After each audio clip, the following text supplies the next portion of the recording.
Bonjour à toutes et à tous et bienvenue sur Grand Lille TV. Merci d'être en notre compagnie pour une nouvelle matinée d'information en direct en ce mercredi 7 septembre.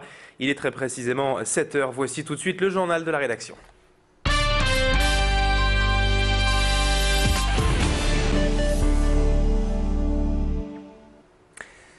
Et pour démarrer cette édition, on revient tout d'abord sur quelques chiffres de la braderie de Lille édition 2011. Pour ce qui concerne notamment la douane et les contrefaçons, la direction régionale des douanes avait mis en place cette année un dispositif opérationnel chargé de traquer les produits contrefaits et leurs vendeurs. Pendant 2 jours, 75 agents des douanes ont donc été mobilisés. Des agents en civil ont sillonné les étals et en tout 21 445 articles ont été saisis sur ces 2 jours en 2011 contre 22 172 en 2010, soit une légère baisse de 3% cette année. 63 personnes ont été convoquées et ont vu leurs marchandises saisies. 6000 DVD ont été emportés par les douanes et environ 2500 affiches. Au maximum, les fraudeurs risquent 3 ans de prison et une amende de 3 fois le prix de l'objet contrefait au prix du marché réel. Plus d'explications avec le directeur régional des douanes, Guy Jean-Baptiste, au micro d'Hélène Chaplet. On a ce qu'on appelle le classique, le bling-bling, tout ce qui tourne autour du textile, tout ce qui tourne autour des lunettes, tout ce qui tourne autour d'un certain nombre de produits de mode, des chaussures, des choses comme ça, mais c'est surtout le textile. Et puis bien évidemment le classique qui représente 30% des saisies, ce sont les DVD. Parce que je monte ma petite entreprise avec des DVD. C'est très très facile à copier, c'est très facile à contrefaire. Donc ça permet à n'importe quel particulier ou quelqu'un qui a un tout petit peu de matériel de produire des DVD qui ne sont pas aux normes et qui sont en marge des circuits commerciaux. Une nouvelle découverte de taille pour l'Institut Pasteur de Lille. La fondation lilloise vient en effet d'annoncer avoir reconnu un excès de gènes dans le chromosome numéro 16 qui provoque la satiété et donc l'extrême maigreur. Un problème qui touche près de 120 000 personnes en France.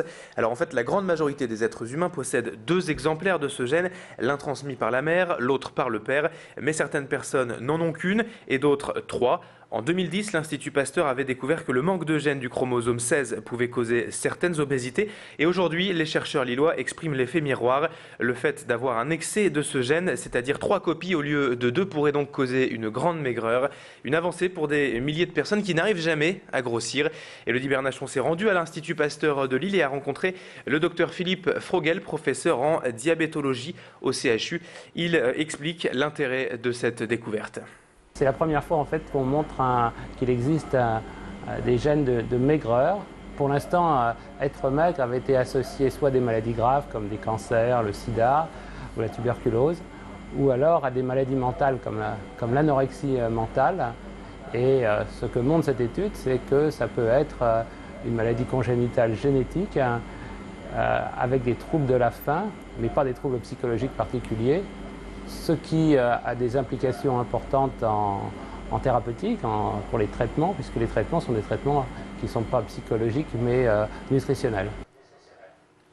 Le gouvernement l'a annoncé hier, l'abandon de la taxation de 2% de la TVA sur les parcs à thème va être compensé par une autre taxe de 2% mais sur les nuitées des hôtels de luxe, 4 étoiles et plus.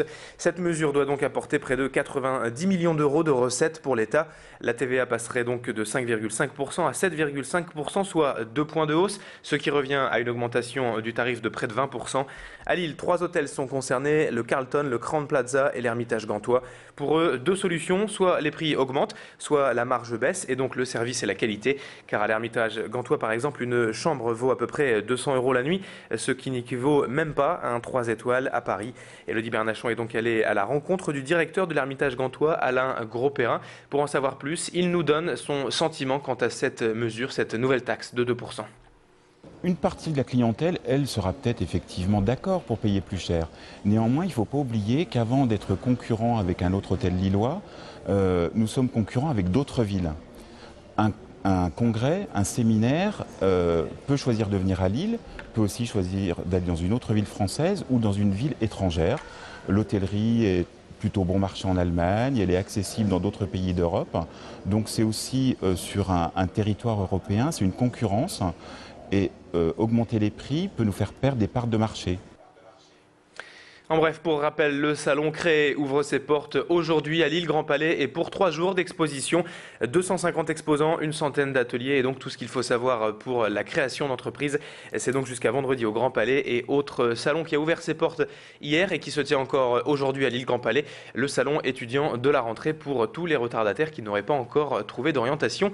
En cette rentrée, on évoque à présent dans ce journal les journées du patrimoine qui auront lieu le week-end du 17 et 18 septembre. À 10 jours de l'événement, on vous présente le thème régional de cette année, eau et reflets, un thème bien local puisque l'île a été construite sur l'eau et même sur un marais.